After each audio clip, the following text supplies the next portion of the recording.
아멘. 하나님, 이 새벽을 깨워 주의 말씀을 듣는 자리로 이끌어 주신 주님의 은혜에 감사드립니다. 오늘 주시는 그 말씀이 우리의 기쁨과 능력이 되게 하여 주시옵소서. 이 시간 기쁨 동산이 올려드린 찬양의 제물을 기쁘게 받으신 줄 압니다. 기쁨 동산에 크신 은혜로 함께 하여 주시고, 동산의 만남이 이루어질 때마다 임재하여 주시고, 함께 기도하는 간구의 제목들이 주님께 상달되고 서로의 삶 속에서 나타나는 하나님의 은혜와 능력으로 더욱 주님을 찬양하며 주님의 영광을 드러내는 동산 되게 하여 주시옵소서. 동산을 위해 수고하는 이들을 붙들어 주셔서 그 충성된 섬김이 많은 열매 맺게 하여 주시옵소서. 오늘도 주의 앞에 엎드린 모든 심령의 긍휼을 베풀어 주시사 주님이 모든 삶을 붙드심을 알게 하사 다시금 담대함으로 두려움 없이 주어진 삶을 살아갈 수 있는 큰 용기를 허락하여 주시옵소서. 믿음이 이기는 삶이 되게 하여 주시옵소서. 예수님의 이름으로 기도드립니다. 아멘. 히브리서 3장 1절에서 4장 13절 말씀입니다. 오늘 말씀은 하나님께서 우리에게 주님께서 허락하시는 안식에 들어가기를 힘쓰라 하시는 말씀입니다. 좀 말씀이 긴데 우리가 이 아침 하나님이 주신 말씀 함께 읽으며 우리 시작하기 원합니다. 우리 한 절씩 교독하겠습니다. 그러므로 함께 하늘의 부르심을 받은 거룩한 형제들아, 우리가 믿는 도리의 사도이시며 대제사장이신 예수를 깊이 생각하라.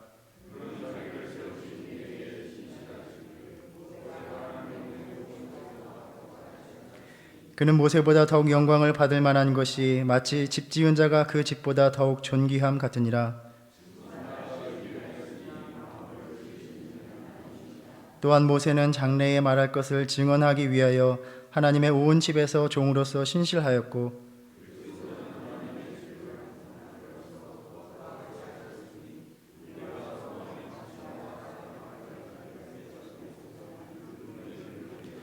그러므로 성령이 이르신 바와 같이 오늘 너희가 그의 음성을 듣거든 광야에서 시험하던 날에 거역하던 것 같이 너희 마음을 완고하게 하지 말라.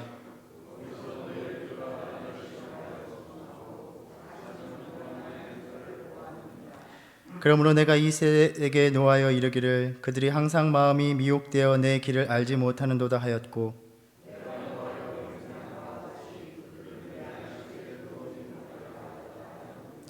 형제들아, 너희는 삼가 혹 너희 중에 누가 믿지 아니하는 악한 마음을 품고 살아계신 하나님에게서 떨어질까 조심할 것이요,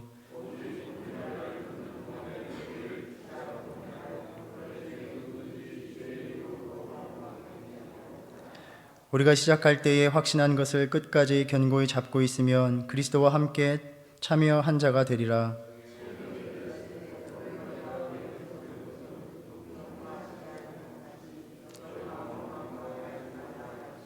듣고 경노하시게 하던 자가 누구냐? 모세를 따라 애굽에서 나온 모든 사람이 아니냐?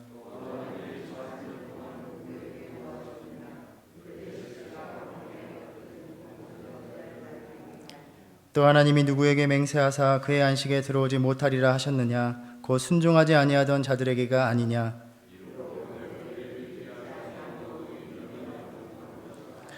그러므로 우리는 두려워할지니 그의 안식에 들어갈 약속이 남아 있을지라도 너희 중에는 혹 이르지 못할 자가 있을까 함이라.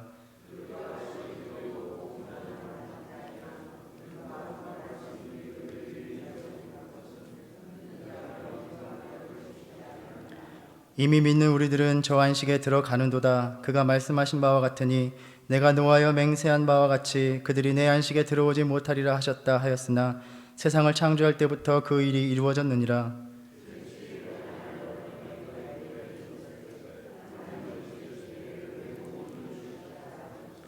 또다시 거기에 그들이 내 안식에 들어오지 못하리라 하였으니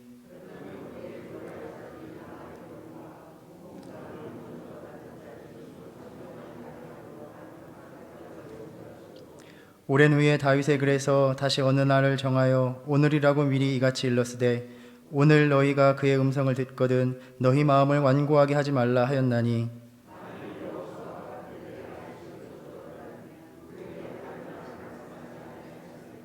그런즉 안식할 때가 하나님의 백성에게 남아 있도다.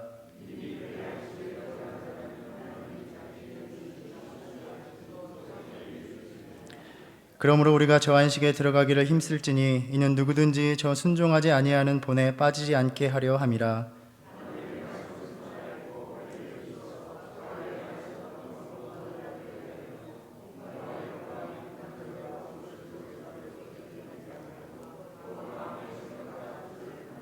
함께 읽겠습니다. 지으신 것이 하나도 그 앞에 나타나지 않음이 없고 우리의 결산을 받으실 이의 눈앞에 만물이 벌거벗은 것 같이 드러나느니라. 아멘. 중간에 좀 이상했지만 마지막 절을 함께 읽게 하기 위한 우리 하나님의 은혜인 줄 믿습니다. 신앙인으로서 언제나 예수 그리스도의 소망을 붙들고 살아갈 수 있는가, 이것이 역사 속에서 교회에 늘 주어졌던 가장 큰 도전이었습니다. 우리가 나누고 있는 것처럼 히브리서의 이 권면의 말씀은 기독교 신앙 고백의 핵심적인 내용들을 담고 있습니다. 당시의 교회는 여러 가지 유무형의 위협과 압력에 시달리고 있었습니다. 그럼에도 가장 큰 위험은 밖이 아니라 안에서부터, 내부로부터 교회 안에 만연되어 있는 전반적인 무기력이었습니다. 우리가 교회사를 살펴보면 그 역사 속에서 교회는 박해를 당할 때에 오히려 또 서로를 격려하였고, 소망은 더 뚜렷해졌고, 자신들이 받는 순환을 십자가를 따르는 것이라 영광스러운 것으로 여기면서 신앙은 더욱 단단해졌습니다. 저자는 그저 외부의 위협이 아니라 점점 신앙이 나태해져 가면서 그리스도 안에 있는 구원에서 등을 돌릴 위험에 처한 그 교회를 향하여 권면하고 있습니다. 우리의 신앙을 돌아보아도 냉정하게 돌아보면 신앙이 나태해지고 무기력해지는 것은 대부분 외부의 문제가 아니라 내부의 문제이고, 개인에게 있어서도 마찬가지로 늘 자신의 문제입니다. 가장 심각한 것은 그 신앙의 위기를 위기로서 받아들이지 않는다라는 점입니다. 이러한 이유로 인해서 요한계시록과 같은 묵시문학의 저자들은 무시무시하고 두려운 전 우주적인 전쟁이 벌어지고 있는 양상으로 그리스도인들의 믿음의 현실을 묘사하면서 신앙을 각성시키고 있습니다. 종종 그러한 문학적인 의도를 읽어내지 못하고 언제 그러한 일이 이 역사 속에서 실제로 일어나는가에 매달려서 심각한 오해를 낳기도 했습니다. 히브리서 기자 역시 구원을 잃어버릴 만큼 심각한 상황에 있음을 깨닫지 못하고 있는 성도들에게 너희가 지금 너희가 받은 구원으로부터 돌아서고 있다고 절박하게 흔들어 깨우고 있습니다. 성도들은 구원에 대해 안일하게 여기며 복음에 대한 헌신이 약화되어 가고 있는 위험에 빠져 있었습니다. 이들의 신앙을 살펴보면 과거에 이들의 신앙이 결코 연약하지 않았습니다. 서로를 돌봄으로 형제에 대한 사랑을 증명해 보였던 자들입니다. 10장 32절에 전날에 너희가 빛을 받은 후에 고난의 큰 싸움을 견디어낸 것을 생각하라 라고 말씀하시듯이, 고난을 직면하여 잘 견디어냈고 자신의 소유를 잃는 것까지 감수하면서 더 크게 고난을 당하는 자들을 돌보았던 자들입니다. 이러한 영광스러운 신앙의 이력이 있음에도 불구하고 지금 이들은 영적으로 둔감한 상태에 빠져 있었습니다. 신앙의 담대함은 두려움으로 변하였고 열심과 헌신은 상실하였습니다. 전해받은 복음의 가르침과는 다른, 아마도 유대교의 전통과 헬라의 이방 요소와 타협하려는 유혹을 받고 있었습니다. 왜냐하면 그렇게 살아가는 것이 더 쉬웠기 때문입니다. 누구든지 믿음이 흔들릴 수 있고 누구든지 믿음을 저버릴 수 있습니다. 신학교에 들어가서 한국의 교계를 이끄는 내노라 하는 목사님들의 신학교 시절에 대해서 종종 듣곤 했습니다. 그들은 눈에 띄지도 않았고 별 볼 일도 없었습니다. 다만 그 동기들이 기억하고 있던 것은 그저 기도탑에 올라가 하나님을 붙잡고 울부짖었다는 것입니다. 이후에 하나님께 크게 쓰임을 받으며 내노라 하는 교계의 지도자가 되었습니다. 그런데 오늘날 안타깝게도 교계에서 가장 큰 문제를 일으키며 과연 저분도 하나님이 구원하실까 하는 모습으로 변해 있는 것을 보기도 합니다. 전날에도 나누었지만 6장에서 하나님의 선한 말씀과 내세의 능력을 맛보고도 타락한 자들은 다시 새롭게 하여 회개하게 할 수 없나니 이는 그들이 하나님의 아들을 다시 십자가에 못 박아 드러내놓고 욕되게 함이라 라고 말씀합니다. 이처럼 가혹하게 말씀하시는 것은 그만큼 성도들의 마음과 삶이 신앙에 대한 무관심과 경솔함으로 흘러가고 있었기 때문입니다. 안타까운 것은 그러한 신앙의 모습을 이 공동체 안에서도 우리는 보고 있다는 것입니다. 우리 중 누구든지 언제든 복음을 밀어내고 떠날 수 있는 자가 될 수 있음을 교회의 역사가 보여주고 있습니다.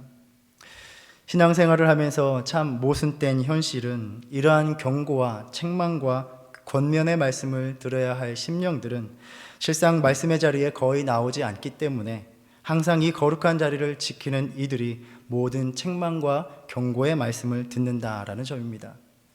그럼에도 불구하고 그것이 유익한 것은 그러한 말씀을 통하여 결코 신앙의 길에서 벗어나지 않게 된다는 점입니다. 언제 우리가 예수를 재발견하고 그분을 다시 바라보고 또다시 그분을 따르기로 결단해야 하는가?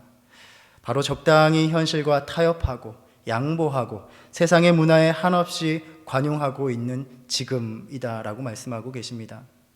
오늘도 우리가 이 말씀을 나눌 때에 함께 깨닫게 하시는 바에 따라서 각자의 믿음의 형편대로 더욱 믿음을 굳건히 하기도 하고 주님 앞으로 다시 돌아서기도 하고 흔들리고 있는 믿음을 부여잡기도 하면서 그렇게 우리 모두가 다 함께 믿음의 주요 우리를 온전케 하시는 예수 그리스도를 바라보는 저와 여러분 되기를 소망합니다. 당신은 구원을 받았습니까? 라고 묻는다면 어떻게 대답하시겠습니까? 자신 있게 예라고 답할 수 있습니다. 그렇죠? 십자가 그 구속의 은혜를 모든 이에게 허락하셨습니다. 그러면 당신은 그 구원에 이르렀습니까? 라고 묻는다면 어떻습니까? 네, 아직입니다. 우리는 구원의 종착점에 이르지 않았습니다. 그래서 오늘 또 믿음을 지키며 인내함으로 그 구원의 목표에 이르러야 하는 것입니다. 모두에게 구원의 은혜는 열려있고 베풀어졌지만 모두가 다 구원에 이르지는 않을 것입니다. 그래서 사도 바울은 항상 복종하여 두렵고 떨림으로 너희 구원을 이루라 라고 말씀합니다. 우리가 어제 나누었던 2장 1절 말씀에도 우리는 들은 것에 더욱 유념함으로 우리가 흘러 떠내려가지 않도록 함이 마땅하니라 라고 하셨습니다. 내가 세례를 받고 그리스도를 구주로 영접하였으니 이제는 무슨 일이 있어도 내가 어떻게 신앙생활을 하여도 나는 구원에 이를 것이다 라는 것은 큰 착각이라는 것입니다. 오직 소망이 되시는 그리스도를 바라보고 그를 따라가는 삶을 멈추지 않을 때만이 우리는 구원의 종착점에 도달할 수 있는 것입니다. 그래서 1장부터 그리스도가 누구이신가, 그분을 통해 하나님이 어떻게 구원을 이루시는가에 대한 권면으로부터 시작하고 있었습니다. 당시에는 천사와 같은 초지상적인 존재가 예수가 가지지 않는 중재의 능력과 구원하는 힘을 가지고 있다라고 믿는 그러한 조잡한 신앙에 대해서 아들 되신 그리스도가 그 천사들보다 더 높으시며 오직 그 아들을 통해서 최종적으로 말씀하셨고 그 아들이 우리의 대제사장이 되셔서 구원을 이루신다는 것을 이야기한 것입니다. 오늘 말씀 1절에서 그러므로 함께 하늘의 부르심을 받은 거룩한 형제들아 우리가 믿는 도리의 사도이시며 대제사장이신 예수를 깊이 생각하라 라고 말씀합니다. 이 생각하라 라는 말이 바라보다, 응시하다 라는 의미가 있습니다. 놓쳐버린 그 시선을 다시 주님께로 향하라 라는 말씀입니다. 2절에서 그는 자기를 세우신 이에게 신실하시기를 모세가 하나님의 온 집에 한 것과 같이 하셨으니 라고 말씀합니다. 하나님의 집입니다. 하나님이 우리를 부르신 목적입니다. 바로 그분과 함께 거하는 집, 가정을 이루기 위해서입니다. 하나님은 우리와 가족의 관계로 살아가기를 원하고 계십니다. 오늘 이 아침에도 하나님께서는 우리를 내 딸들, 내 아들이라 불러주시고 자녀를 극진히 사랑하시는 결코 버리지 않는 아버지가 되어주십니다. 그 아버지에게 오늘도 다 아뢰며 나아가는 이 아침 되시기를 바랍니다. 이 집을 건축하기 위해서, 이 가정을 이루기 위해서 일꾼이 필요했는데 그가 바로 모세였습니다. 애굽에서 이스라엘 백성을 이끌어내어 하나님의 백성, 하나님의 자녀가 되게 한 것입니다. 민수기 12장에서 모세가 구스 여인을 취할 때에 미리암과 아론이 비방하자 하나님께서 말씀하셨습니다. 너희 중에 선지자가 있으면 나 여호와가 환상으로 나를 그에게 알리기도 하고 꿈으로 그와 말하기도 하거니와 내 종 모세와는 그렇지 아니하니 그는 내 온 집에 충성함이라. 나는 그와 대면하여 말한다 라고 하셨습니다. 그런데 당시 유대교에서는 그 종교적 사변 가운데 모세도 구원의 중재자의 반열에 있다고 여긴 것 같습니다. 그래서 히브리서 기자는 모세가 신실하게 하나님의 집을 섬겼으나 그는 5절 말씀과 같이 장래에 말해질 것에 대해 증거하는 사람이었다라고 말을 합니다. 10장 1절 말씀을 보면 율법은 장차 올 좋은 일의 그림자일 뿐이요 참 형상이 아니라고 말씀하십니다. 모세를 통해 전해받은 율법은 장차 올 좋은 일, 곧 그리스도를 통해 성취될 구원을 위한 증거였습니다. 모세는 일꾼이었습니다. 모세도 바라보며 기다리고 있던 분이 바로 아들 되시는 예수님이었습니다. 그래서 그리스도는 천사보다 그리고 모세보다 더 큰 영광을 받으시는 분입니다. 1장 2절에서 말씀하듯이 아들은 하나님의 영광의 광채시요 그 본체의 형상으로서 동등하신 분이다 라고 말씀합니다. 그래서 그 당시에 유대교의 믿음, 유대교의 전통으로 돌아가고자 했던 신앙인들에게 모세와 율법, 유대교의 잘못된 생각을 교정하고 오직 예수만이 하나님의 궁극적인 계시의 전달자요 성취자로서 하나님의 집, 하나님의 가족을 세우시는 분임을 천명하고 있는 것입니다. 본문에서 이 아들을 통하여 이루시는 구원을 안식이라는 개념으로 말하고 있습니다. 히브리서 기자는 그리스도의 십자가 사역을 제2의 새로운 출애굽 구원의 사건으로 이해하면서 그 안식에 들어가는 순례의 길을 이스라엘 백성의 광야 여정에 빗대어 권면하고 있습니다. 출애굽 1세대가 불순종함으로써 광야에서 죽고 가나안 땅에 들어가지 못한 것을 말하고 있는 시편 95편을 인용하면서 이스라엘의 실패가 오늘날 그리스도인들의 실패가 될 수 있다라는 사실을 경고하고 있습니다. 그리스도인들의 삶은 광야에 있는 교회와도 같습니다. 모세의 안내를 따라 광야길을 지나가야 했듯이 우리가 온전히 안식에 들어가기 위해서는 오직 그리스도를 따라가야 하는 것입니다. 시편 9절을 인용하여 너희가 그의 음성을 듣거든 거역하지 말라 온전히 순종하라 라고 말씀하십니다. 12절에서 형제들아 너희는 삼가 혹 너희 중에 누가 믿지 아니하는 악한 마음을 품고 살아계신 하나님에게서 떨어질까 조심할 것이요 라고 말씀합니다. 믿지 않는 것은 악하다라고 말씀하십니다. 자신의 생명을 다 쏟으사 구속의 사랑을 베풀어 주신 예수를 신뢰하지 못하는 것만큼 하나님을 향한 배신과 불신앙은 없다라는 말씀입니다. 성도들은 이 믿음의 광야 여정길 끝에 하나님의 구원, 안식이 있다는 확신, 신실하신 하나님이 그 여정을 끝까지 함께 하시며 돌보실 것이라는 믿음으로 견디는 인내가 필요한 것입니다. 믿음이 없이는 하나님을 기쁘시게 할 수도 없지만 믿음이 없이는 우리에게 베풀어 주신 구원을 이룰 수도 없다는 것입니다. 믿음이 연약해진다는 것을 결코 가벼이 여기서는 안 된다라는 말씀입니다. 믿음이 약해지는 것은 구원의 능력을 잃어가고 있다라는 반증입니다. 오늘 말씀에서 주목해 볼 것은 언제 그리스도의 음성을 듣고 순종해야 하는가입니다. 바로 오늘입니다. 오늘이라는 말이 계속해서 강조되고 있습니다. 시편의 9절도 오늘 너희가 그의 음성을 듣거든 이라고 말씀합니다. 또 13절에 오직 오늘이라 일컫는 동안에 매일 피차 권면하여 너희 중에 누구든지 죄의 유혹으로 완고하게 되지 않도록 하라 라고 명하십니다. 언제 주님께서 우리에게 말씀하시고 명하고 계십니까? 바로 오늘입니다. 바로 오늘 나의 삶을 거룩한 산 제물로 드리기를 원하고 계십니다. 우리의 신앙의 삶 속에서 예배와 헌신의 삶은 기약할 수 있는 것이 아닙니다. 불순종은 하나님이 원하시는 시점과 나의 시점을 불일치시키는 것입니다. 오늘 내가 온전한 믿음으로 순종해야 내일의 안식이 주어지는 것입니다. 그런데 우리는 이 하나님께서 원하시는 시점을 자꾸 내일로 미룹니다.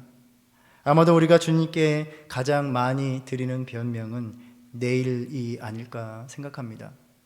주님, 내가 오늘은 비록 예배로 나아가지 못하나, 비록 오늘 내 삶을 주님께 헌신하여 드릴 수 없으나, 나 자신도 기약할 수 없는 언젠가 내일쯤에는 주님을 예배하며 헌신하는 삶을 살겠습니다. 그런데 우리가 명심해야 할 것은 그 막연한 내일의 삶 속에는 더 이상 주님이 나에게 순종을 요구하실 이유가 없을 수도 있다는 것입니다. 그렇게 하루하루 살아간 오늘의 불순종의 그 내일에는 주님이 허락하시는 안식으로의 문은 굳게 닫혀져 있다는 것입니다. 그리하여 오늘의 믿음의 실패, 순종의 실패는 내일의 구원의 실패가 되는 것입니다. 다시 돌아오지 않는 오늘에 순종하지 않은 것, 그것은 주님께 영원한 불순종으로 기억된다는 사실입니다. 그리하여 4장 1절에서 그러므로 우리는 두려워할지니 그의 안식에 들어갈 약속이 남아있을지라도 너희 중에는 혹 이르지 못할 자가 있을까 함이라 라고 말씀합니다. 나그네와 같은 이 순례자의 삶에 있어서 가장 바라는 것은 영원한 안식이 될 것입니다. 비록 여호수아가 이스라엘 백성들을 가나안 땅으로 이끌었지만 그것은 예표일 뿐 하나님께서 예비하신 영원한 안식은 아니었습니다. 진정한 안식에 대한 약속은 여전히 남아 있습니다. 우리는 이 안식에 들어가기를 힘쓰는 삶을 살아가야 하는데 바로 오늘 순종하는 삶입니다. 오늘 예배하는 주의 자녀가 되십시오. 오늘 헌신의 자리로 돌아오시기 바랍니다.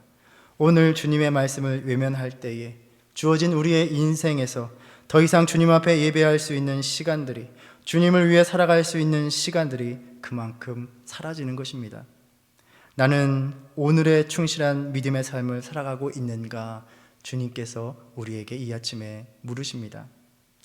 이스라엘의 실패는 우리 중에 누구에게든지 언제든지 일어날 수 있기에 근신하여 깨어 있어야 하는 삶이 바로 오늘 우리에게 절실하게 요구됩니다.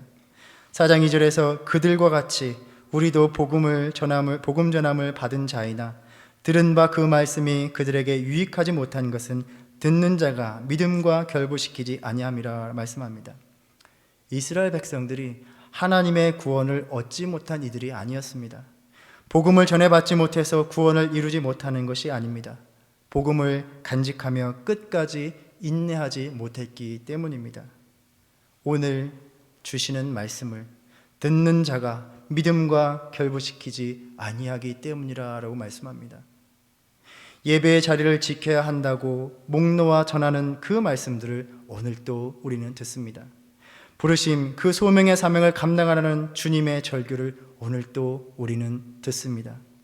그러나 믿음으로 응답하지 않는 그 완고함이 구원에서 점점 떨어져 나가게 만들고 오늘의 불순종과 함께 내일의 안식에 대한 소망은 사라져 가고 마는 것입니다. 우리의 신앙의 여정은 여전히 현재 진행형입니다. 하나님의 안식은 여전히 완전한 성취가 아니라 약속으로 남아 있습니다.